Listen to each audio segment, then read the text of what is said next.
প্রতিদিন সঠিক সময়ে মলত্যাগ করা অত্যন্ত গুরুত্বপূর্ণ, কিন্তু আমরা সেটা গুরুত্ব দেই না।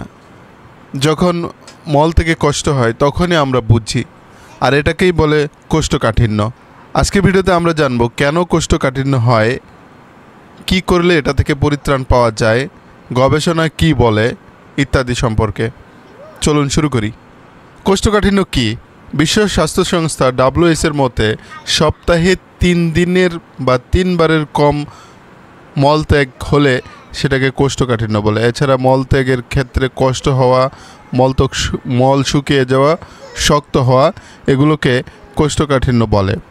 2019 সালের আমেরিকান জার্নাল অফ গ্যাস্ট্রোন্টেরোলজি এর প্রকাশিত এক জরিপে বলা হয়, বিশ্বে প্রায় 16% মানুষ নিয়মিত কোষ্ঠকাঠিন্যর সমস্যায় ভুগছে। কোষ্ঠকাঠিন্য হয়, এটার কারণ কি কারণে আসলে কোষ্ঠকাঠিন্য হয়, এগুলো সম্পর্কেও বিভিন্ন গবেষণা রয়েছে। বিভিন্ন গবেষণা থেকে প্রকাশিত বিভিন্ন তথ্য অনুযায়ী আমরা যা জানতে পারি তা হচ্ছে কম ফাইবারযুক্ত খাবার খাওয়া। ব্রিটিশ নিউট্রিশন ফাউন্ডেশনের 2020 সালের এক জরিপে বলা হয়, যদি মানুষ ফাইবারযুক্ত খাবার কম খায় তাহলে সেক্ষেত্রে মলত্যাগের সময় 35% পর্যন্ত বেড়ে যেতে পারে। অর্থাৎ আপনি স্বাভাবিকভাবে যখন মলত্যাগ করছেন তার চেয়ে 35% গ্যাপ হয়ে যাবে।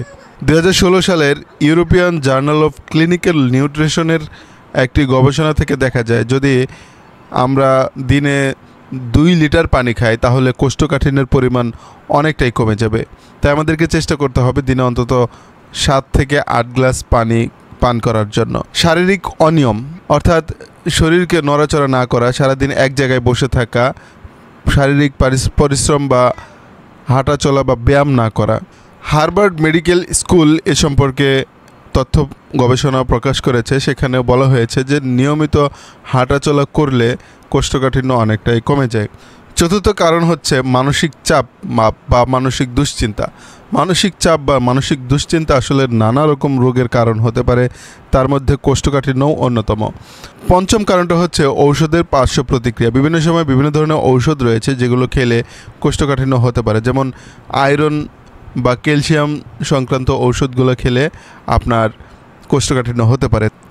তাহলে এসব থেকে বাঁচার উপায় কি? প্রথম উপায় হচ্ছে ফাইবারযুক্ত খাবার খাওয়া, অর্থাৎ বেশি বেশি শাকসবজি, ডাল এ ধরনের খাবার খাওয়া যেগুলোতে প্রচুর পরিমাণ। চতুর্থত, নিয়ম মেনে রুটিন মাফিক টয়লেটে যাওয়া। চেষ্টা করতে হবে প্রতিদিন একই সময়ে টয়লেটে যাওয়ার জন্য, তাহলে এটা ব্রেইনের সাথে অ্যাডজাস্ট হয়ে যাবে। পঞ্চমত, প্রোবায়োটিক খাবার খাওয়া, যেমন আপনার দই, কফি ইত্যাদি। এ ধরনের খাবার খেলে আপনার কোষ্ঠকাঠিন্য অনেকটাই পরিত্রাণ হয়।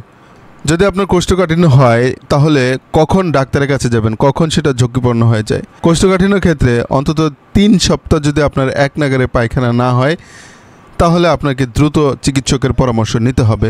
মনে রাখবেন, সঠিক খাবার, পর্যাপ্ত ব্যায়াম, মানসিক স্বস্তি আর পর্যাপ্ত পানি পান, এই 4টা অভ্যাসই আপনাকে এই কোষ্ঠকাঠিন্যর মতো জটিল সমস্যা থেকে সমাধান দিতে পারে। তাই যদি আপনার কোষ্ঠকাঠিন্যের মাত্রাটা অতিরিক্ত হয়ে যায়, দ্রুত চিকিৎসকের পরামর্শ নিন, কারণ হতে পারে এটা অন্য কোনো জটিল রোগেরও লক্ষণ। ভালো থাকবেন সবাই, দেখা হবে আবারও নতুন কোনো ভিডিওতে।